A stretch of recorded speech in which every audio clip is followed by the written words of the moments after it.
Thanks for having me. My name is Yuryi Ferber. I am CEO and founder of BRITech. BRITech is a SaaS for investment management. Over the next 20 minutes, I'm going to show you how and why you should expand your product from a single to multi-product. So I'm going to talk about value chain adjacency, how to do it. If you can build the product, you can buy it, or you can partner now and buy later, and the importance of segmentation in customer support and customer success as well. So this is my company revenue growth over the last 5 years. This is happening only because we also have multiple products. By the end, I'm going to show the impact in the revenue growth of having multiple products. Of course,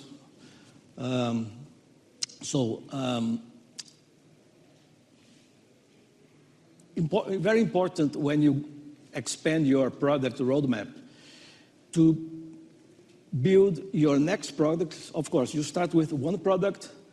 When you go to the next product, very important if you stay in the same ideal customer profile, because it will be easier to sell to the same client than to acquire a new client. It's always is. So staying in the same ideal customer profile, it will allow you to upsell to that customer, and also will be cheaper, and you are going to have more retention. Why you have more retention? Because when you have multiple products, same client using your multiple products, you start locking up your clients. So usually one product consumes data from another product, and this creates a lockup, and it's great for mitigate your churn, and there are some effects, of course, that I'm going to talk later. In our case, we start back in 8 years ago, with one product for one customer profile, and nowadays we have like 7 products for 7 different profiles, and serving like 30 different use cases for this customer base.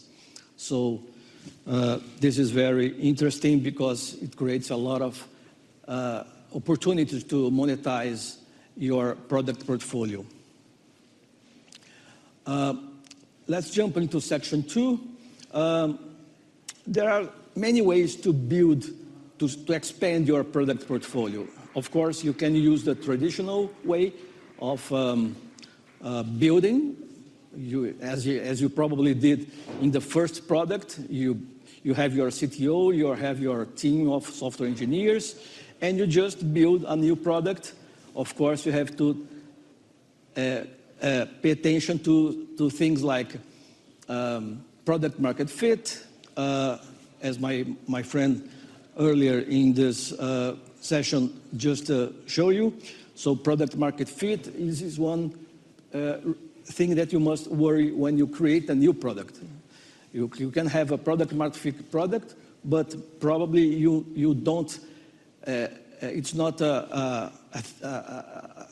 you have to, when you create a new product, you have to be worried if you reach the product market fit for that new product.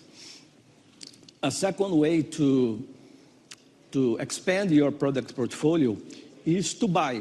You can buy another company, or you can buy the intellectual property, or you can, the third option, you can partner now and buy later, or maybe buy later. So what I mean by that?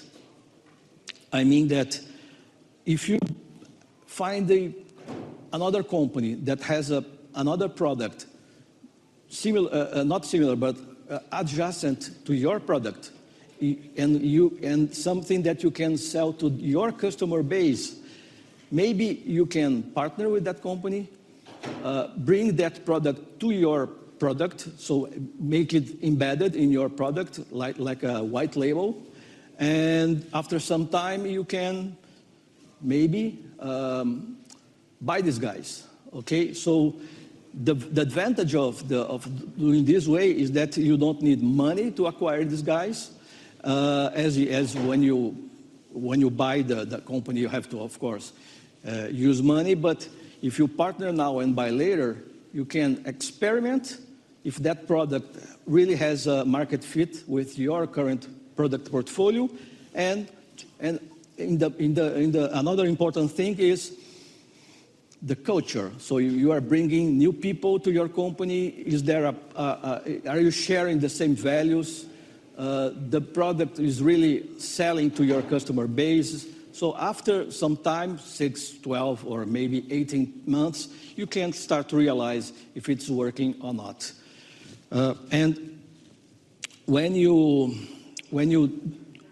do a stuff like that, partner now and buy later, of course you have to take care of a lot of different things. First, you have to have it on paper. So, and start with a partner contract and stuff like revenue sharing. How much are you going to share with the partner? What are you going to do? Are you going to support the partner product? So your support team is going to support your partner product. Ideally, yes, but sometimes it's not so easy to do that. So as more as you do using your partner product, as more you can retain from the revenue. So you can maybe share 50 or less % as more as you do with that product. After some time, as I said before, if you 6, 12, or 18 months or 24 months, it depends, there's no magic number. After you find out that product from your partner is working, you're really selling it to your customer base, maybe you start to think about how to acquire these guys. So the acquisition, you should have, since day one, a formula to price that cost of acquisition. So you can buy these guys, or even if you can equity swap. So rather than buying them or buy the IP or buy the IP and the team, you can maybe bring these guys to your company and give your company's equity in exchange of their product. That's the third option. This is, by the way, the way I like more. Okay. Again, talking about, yeah. So build is the first way. Buy is the second way. In my opinion, the best way is partner now and maybe buy later if it's working.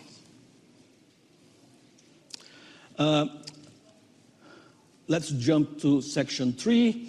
So we are talking now about segmentation.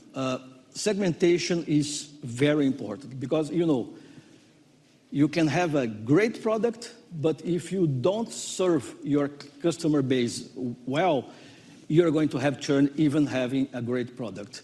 So in my opinion, too, if you are a vertical B2B, you must have segmentation in your customer support and your customer success teams.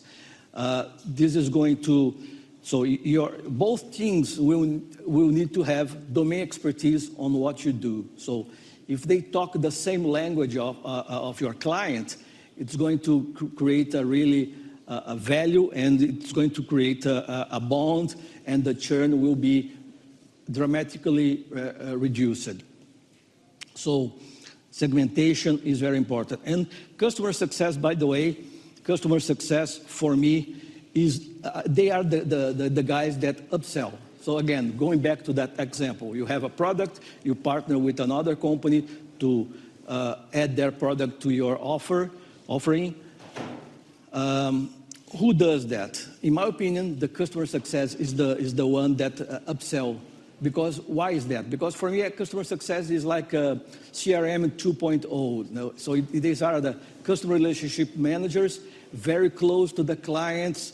But they need to understand the client business, and so they are talking to the client on a frequent basis. So they will know the best time to upsell or to sell a new product to that same client. And the sales teams, they are worried about bringing new clients. So you segment, you leave the sales team acquiring new clients, and you have the customer success team, of course, making sure everything is working and upselling new products to your client base. We believe it, this is a page from our website. We believe it so much that you can see in our product page, this is our products.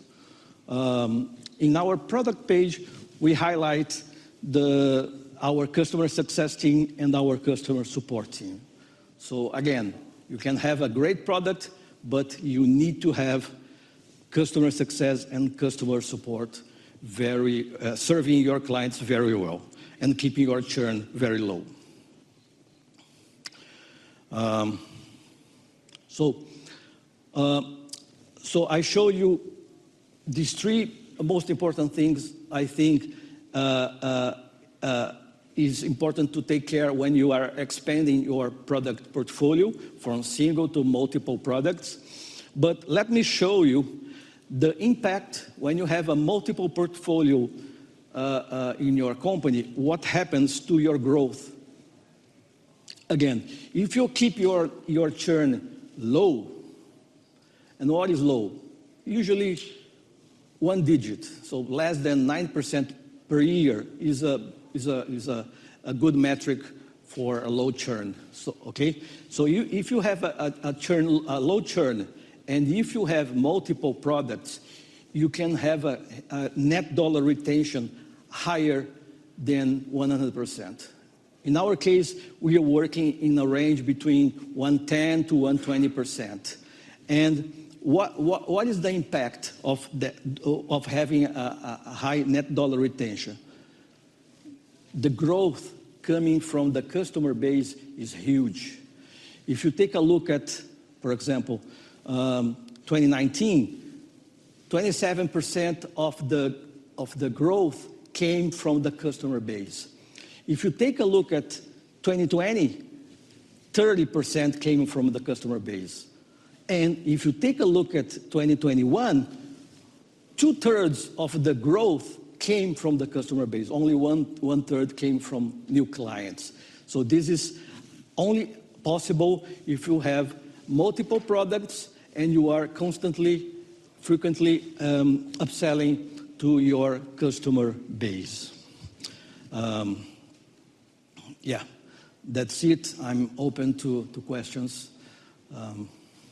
Please. Yeah. Mike, I guess. Thank you for the talk. You mentioned that we should target the same ICP. For us, our ICP are other businesses because we are B2B SaaS. Yeah, thank you. Yeah, our ICP are other B2Bs. What are your thoughts of targeting the same company but different department within those companies, right? Because right now we serve, let's say, the operation department, but maybe we can come up with a product that serves their sales department. So even though it is the same ICP, the same company, another department. But another department, what are your thoughts about that? Or should we stay within the same department and not go cross department? Yeah. When I say ICP, it can be a different persona inside the same company, but not the same user. So in your case, we have the same situation in our company. First, again, if one department that is your client is saying good things about your company, this is going to help a lot. Because the first thing is when the new department will buy a product from you is ask the other department. So again, customer support, customer success, key in this moment. So it's not a problem. It's considered the same ICP, another department, so very important. If you have big corporations and you have products to sell for the entire company, this will work. And I don't know how young is your company, but if you have multiple products, you're going to experiment net dollar retentions in high levels. Thank you very much, guys.